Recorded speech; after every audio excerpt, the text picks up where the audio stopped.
প্রিয় দর্শক আসসালামু আলাইকুম। কাছে দূরে যে যেখানে বসে আজকের গুরুত্বপূর্ণ ভিডিওটি দেখছেন সবাইকে জানাচ্ছি আন্তরিক মোবারকবাদ ও শুভেচ্ছা।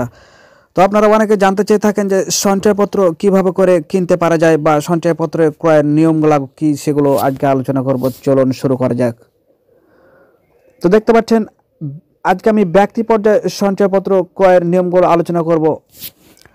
ব্যক্তি পর্যায়ে সঞ্চয়পত্র কিনতে হলে ফর্মের সাথে আরও কিছু জিনিস ইস্যু অফিসে জমা দিতে হবে।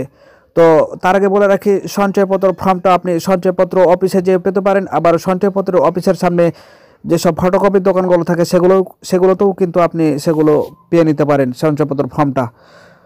তো দেখতে পাচ্ছেন যেটা লাগবে সেটা হচ্ছে ছবি, ক্রেতা ও নমিনি প্রত্যেকের 2 কপি করে পাসপোর্ট সাইজের রঙের ছবি, অর্থাৎ ক্রেতা ও নমিনি, অর্থাৎ যে সঞ্চয়পত্রটা যার নামে কিনবেন এবং যার নামে নমিনি করবেন, অর্থাৎ আপনার অবর্তমানে টাকাগুলো কে পাবে তাই সেটাকে নমিনি বলে, তার 2 কপি ছবি লাগবে এবং পাসপোর্ট সাইজের সেটা হতে হবে এবং সেটা হতে হবে রঙিন ছবি।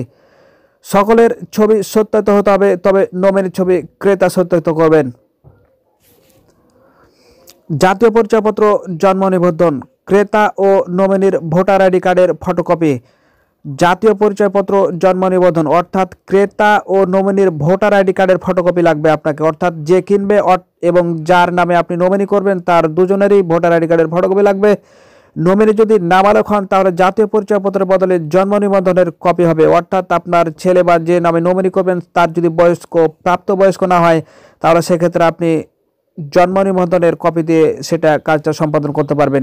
একই সাথে প্রত্যয়নকারীর জাতীয় পরিচয়পত্রের কপি লাগবে। তারপর দেখতে পাচ্ছেন ইটিন সার্টিফিকেট।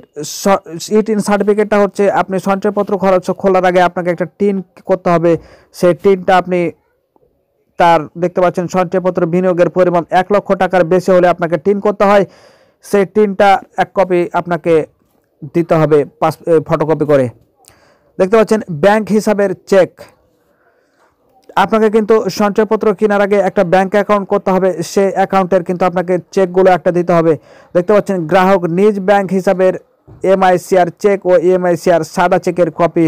এটি অত্যন্ত গুরুত্বপূর্ণ, কারণ এই ব্যাংক হিসাবেই ইএফটি ইলেকট্রনিক ফান্ড ট্রান্সফার সিস্টেমের মাধ্যমে স্বয়ংক্রিয়ভাবে সঞ্চয়পত্রের মুনাফা এবং মেয়াদ শেষে আসল জমা হবে। উল্লেখ্য যে একক নামের সঞ্চয়পত্র বিনিয়োগ করতে চাইলে একক নামের ব্যাংক হিসাবের চেক দিতে হবে, যৌথ নামে বিনিয়োগ করতে চাইলে যৌথ নামের ব্যাংক হিসাবের চেক দিতে হবে। সনদপত্র, পেনশনার সঞ্চয়পত্রের ক্ষেত্রে নিয়োগকারী কর্তৃপক্ষের পূরণ করা প্রাপ্ত আনুতোষিক ও ভবিষ্যৎ তহবিলের সনদপত্র দাখিল করতে হবে। এছাড়া পিপিও পেনশন পেমেন্ট অর্ডার কিংবা ইপিবিও ইলেকট্রনিক পেনশন পেমেন্ট অর্ডার এর ফটোকপি অথবা নিয়োগকারী কর্তৃপক্ষের অনুমোদন করা PSP2 ফর্ম প্রয়োজন হবে। তো প্রিয় দর্শক, ভিডিওটি যদি আপনার সামান্য ভালো লাগে একটি লাইক করে আমাদের অনুপ্রাণিত করবেন এবং পরবর্তী ভিডিও সবার আগে পেতে চ্যানেলটি সাবস্ক্রাইব করে আমাদের সাথে থাকবেন। আল্লাহ হাফেজ।